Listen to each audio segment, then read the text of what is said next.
A fake deputy president and leader of majority Kemani Ichung'wa summoned deputy county commissioners in Gilgil and told them to create an infrastructure today to meet chiefs and assistant chiefs who shall be given money for bribery on Sunday night and election night to go and bribe people in every house. So the chiefs and the assistant chiefs will be meeting Kindiki and Ichung'wa today.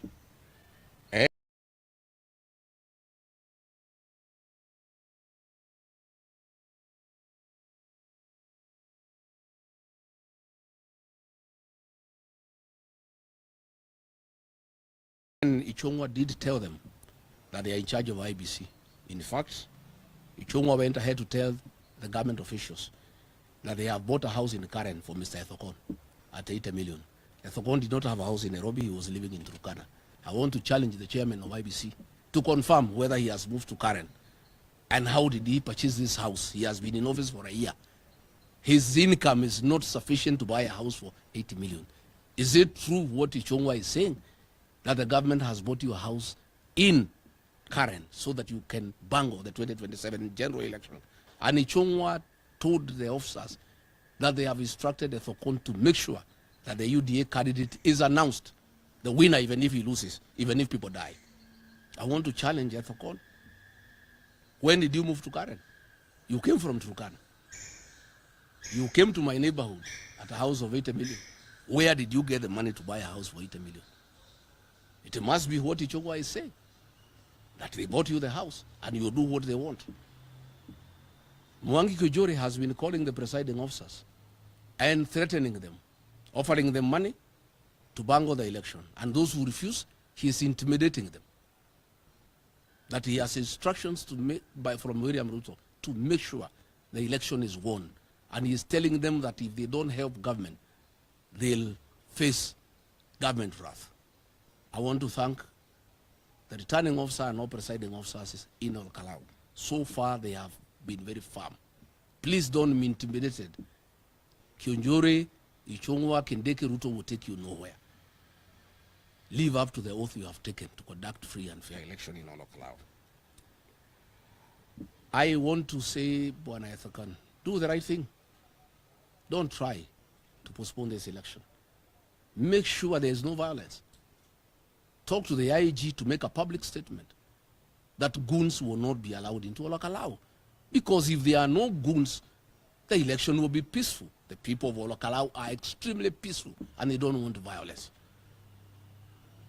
During the 25th commemoration of Gen Z protests, we saw police deployment in the city. How come they cannot secure a simple constituency in Olakalau from goons?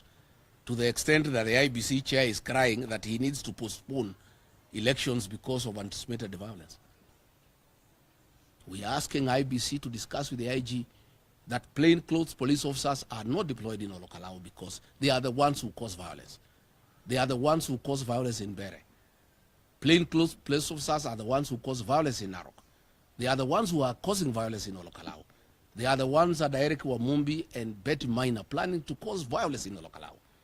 We want the IG to deploy only uniformed police officers in Olakalau so that if they cause violence, people can notice. They can take photographs and videos. We are asking plainclothes police officers to be kept off Olakalau. We are asking the IG to make a public statement that goons from Nairobi, being organized by Moses Kuria, and others will not be allowed into Olakalau. And if goons are kept off Olakalau, we'll have a very peaceful election, because the people of Olakalau are peaceful people. I want to end there by saying that there was a meeting on 9th July by the County Security and Intelligence Committee with all the candidates to discuss security. This meeting was postponed indefinitely. We want to know why. Again, 80% of all police officers from Olakalau and Nyandaro have been transferred out of the county and new ones brought. Why? Again, we want to find out why has IEBC decided to shut down the voters register before the Olakalau by elections. Is it to facilitate people who are not registered to vote? We want the IEBC chair to clarify why. They are saying that they are doing some checkup, some checking and updating. But why specifically before Kalou? So we are saying, Mr. Ethekon, before you threaten to postpone peaceful election, please do your job. Guarantee security. Guarantee fairness. Don't be a crybaby. You are in charge. And the people of Kenya are asking a question. If IEBC is afraid of conducting elections in one constituency because of purported anticipated violence, what if there is violence next year? Will they postpone the general election? We are saying, are you telling the people of Kenya that you have no capacity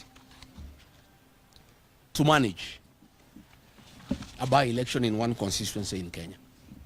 If you have no capacity to manage a by-election in Kenya, can Kenyans trust you to manage the general election? From where I sit, I think it's a scheme by William Ruto and IEBC to postpone all Kalou by-election on grounds of anticipated violence, to set the stage to postpone the general election next year on the same grounds. Because what the state is doing this weekend, that's why police officers are there in plain clothes. They want to cause violence, they want to cause mayhem, and then Ethekon on Monday can postpone the general, the by-election. I want to tell the IEBC, if you postpone this by-election, you have lost credibility completely. You will never recover. And you will have no more authority to tell the people of Kenya that they can trust you to conduct the general election.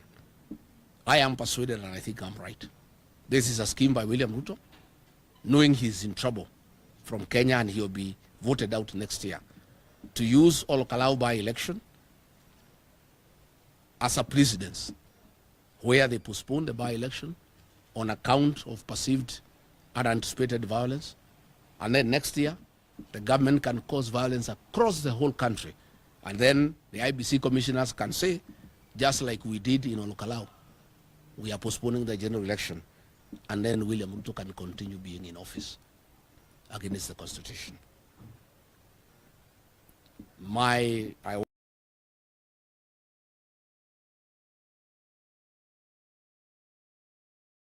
And I want to say,